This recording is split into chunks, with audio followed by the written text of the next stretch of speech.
অভিজ্ঞতা রয়েছে, যে অবদানের ব্যাপারে অনেক অভিজ্ঞতা ব্যক্ত করেছেন। আমি কর্মী ছিলাম গত 50 বছরে।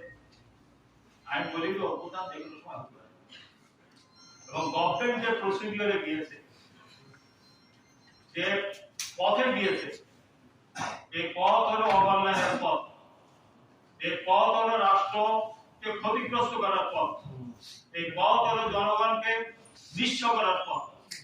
এই পথ হলো এই দেশকে আর্থিকভাবে নিঃস্ব করে দেওয়া, এবং তাদের এই পদক্ষেপের কারণে, এই নির্বাচনের কারণে দেশের শ্রমিক, দেশের কৃষক, সামরিক বেসামরিক কর্মচারী, সাধারণ মানুষ সবাই আর্থিকভাবে, সামাজিকভাবে, রাজনৈতিকভাবে, সার্বিকভাবে তারা ক্ষতিগ্রস্ত হবে।